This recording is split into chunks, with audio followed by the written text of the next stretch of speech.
How to complete post-mortem consent forms. The following video is an educational resource for senior treating clinicians completing the PathWest post-mortem examination consent form.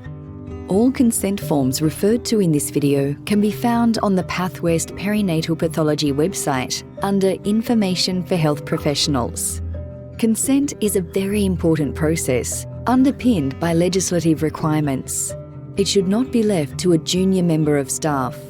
Before commencing with the consent process, please ensure parents have read the Information for Families brochure and/or have watched the Perinatal Loss Service overview video available on the PathWest website.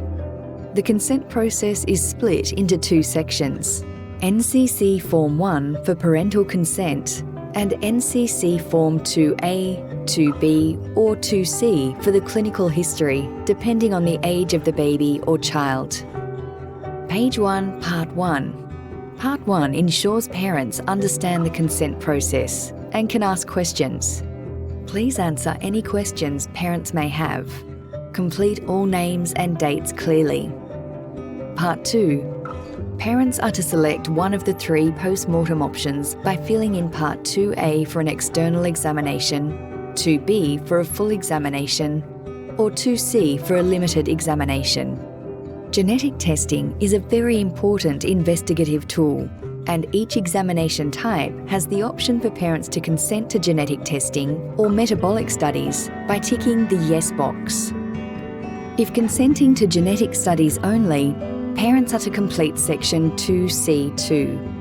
If parents opt for a limited post-mortem, Section 2C1 should be completed. They must specify which area of the body they wish to limit the post-mortem to by ticking the appropriate box. Part 3. Organs such as the brain deteriorate very quickly and require prolonged fixation before examination. If there is a known specific defect requiring detailed examination, please consider obtaining permission for retention for up to 2 weeks. Please contact the pathologist if unsure. Parents must indicate their preference for disposal by ticking one of the three options. Part 4. Parents must sign and date this section for the consent to be valid. Part 5. Please state the date and time of funeral arrangements if known. Part 6. The senior clinician obtaining and witnessing parental consent must complete all fields in Part 6. A tick box is available for verbal consent and must be ticked when verbal consent is obtained in lieu of written consent. Part 7. A copy of the post-mortem report will be sent to this consultant to ensure all results are acted on. The examination cannot proceed without this section being completed. The named person can be the same as in Part 6. Part 8. In addition to the named consultant provided in Part 7, list any doctors or clinicians who require a copy of the post-mortem report. A plain language report can also be requested in this section. Please note that reports are never sent directly to parents. Part 9. This section provides guidance on the correct form to complete for clinical information.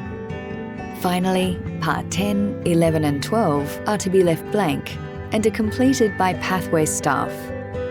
For the second part of the consent process, the clinical information must be provided by completing Form 2A, 2B or 2C, depending on the age of the baby or child. Complete Form NCC2A for all miscarriages, fetal deaths and stillbirths, regardless of gestational age. Complete Form NCC2B for all neonatal deaths up to 28 days of life or infant deaths up to 1 year of life. Complete Form NCC2C for all paediatric deaths over 1 year up to 18 years of life. Each form must include the mother's or child's details.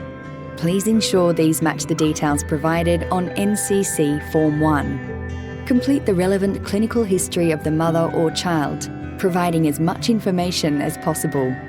Attach any ultrasound reports, etc. Please ensure all original forms are given to the Perinatal Pathology Department.